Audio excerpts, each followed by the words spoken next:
All right, guys, here with Martin Plowman, the driver of the 37 Conquest race, Morgan Nissan. I got to get all those names out there. Welcome to OversteerTV, Martin. Thanks for having me on the show. All right. Um, of course, we're going to talk about the merger, but I want to talk about racing. That's more important right now to me. Just finished Baltimore. Not the best weekend for you guys. Some trouble. You had some damage in the car. You finished third against the level five guys. Um, there was that penalty that you got. What was like? What penalty? What happened? Man, I don't know that's pretty a very bitter subject right now within the team. Uh, First off, David did a fantastic job opening the end. He's a gentleman driver with 4 years experience, but he drove like a pro. He passed all the cars he needed to in class. He chased down P1 cars, mhm. and then that move that was in question was to pass a P1, a P1 car. Now those cars are typically 3 seconds quicker, and for whatever reason, the car in question had a problem, was dropping back. But obviously, those cars, fly down the straightaway, but he was holding us up in the corner. So David did a move in a part of the track where normally you don't pass. And everybody who saw it all agreed that it was bold, it was gutsy, but everybody found it was fair. So to get a penalty was unfair, but I think to get a penalty like a 60-second stop and hold was just it was fatal for us. That was I wasn't that crazy about that. I'm a big fan of ALMS, but that penalty was like, really? I mean, what were you thinking?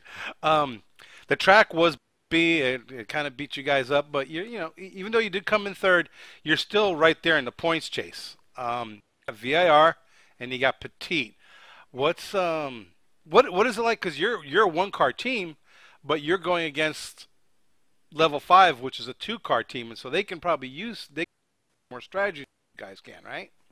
Absolutely, and that's pretty much what happened in the last 2 races. I mean, I don't think it's a surprise or it's hidden that the fact that they used their second car to distance themselves in the points with us. In Road America, they even used their second car trying to take us out of the race. In my post-race interview, I was pretty upset about that. But then you look back at it, and if you were in that position, you'd probably do the same thing. Mm-hmm. All right. Well, you got Vienna up, much different track than Baltimore. What are you expecting from your team out there? Yeah, I'm really hoping we're going to get into our stride. Baltimore was a good track for our car, but the issue that we had at the weekend related to the gearbox ratio. It's kind of a bizarre issue in that LMP2, the gear ratios are homologated for the full season, Hmm. meaning that we have 4 sets: short, medium, long, and Le Mans. And for whatever reason, our shortest gear ratio available in the shortest first gear was 2,000 RPM below the power band. In qualifying, I even had to declutch the engine just to spool up the RPM and try and keep the car moving. So in those 2 sectors, I lost half just because of Hmm. the gears that weren't right for the track. Hmm. All right, but you think you guys will be set up for VIR, right? I very much hope so. Yeah, fast, it'll be a sweeping track. It's kind of like most sport, and that track just suited us just fine. I think our car's got a very good aero balance. It's a very efficient car. Nissan's also a good engine too, but regularly we'll always top of the speed chart very close Mm-hmm. without losing too much drag. So, I think our car really, yeah, the fast tracks. Well, what's it like racing for Conquest, racing Eric Ballard? He comes down from IndyCar, which is like a whole different world from sports car. What's it like racing for him and that team? You know what? It's been a learning curve for everybody, and even for myself. Coming from Indy last year, um, the car itself is very, I won't say easy to drive, but the transition from Indy to LMP2 was very smooth. The way you drive the car and the style of driving is very similar. Hmm. The biggest transition challenge for us was dealing with traffic. You've got the slower cars, in this multi-class race. racing, and they really play a big part in how the race turns out. Hmm. And I started out the year with very little experience, but I feel like I've grown through the year and know how to deal with the slow traffic. You know how to be aggressive, when to be aggressive, and without putting your car in danger. And the same for, we've made quite a number of mistakes this year just because of inexperience. We've let maybe two or three wins slip through our fingers of procedural errors that only happen in the ALMS series. Hmm. Silly things like an extra mechanic touching the car, and then you get slapped with a stop and Hmm. go penalty, Hmm. and that kind of. So, as a whole, we've learned, and if you look where we are today, I think I'm stronger than where we were in Sebring. Hmm. All right. I've seen the team definitely improve over the season. And now the real big news and everything, the merger. We all knew for the past few days it was going to happen. Announced it, and then they made the announcement, and we really didn't hear much from the announcement. What do you know, and what's your reaction to it? Well, the first I heard about it was when I think John Daggis broke the news prematurely over the weekend at Baltimore, and that kind of came, out of left field. I mean, I really didn't see that one coming. It's one of those things that in the motorsport world you talk about, and you think, oh yeah, it would be cool to see if they merge because, you know, Hmm. it's and more resources. But Hmm. now that it's actually happened, I mean, it's quite exciting times. Well, you're in the LMP2 class. Are you confident that that class is going to survive the merger? I would like to think so. I think that it, it's important they maintain their ties to the ACO and to Hmm. the rest of the world because if you alienate yourself, then you're going to be a breakaway series altogether. Hmm. I think it's important to most of the manufacturers in the prototype that they stay in line with the rules so that they can go and compete in the Le Mans 4 hours. Hmm.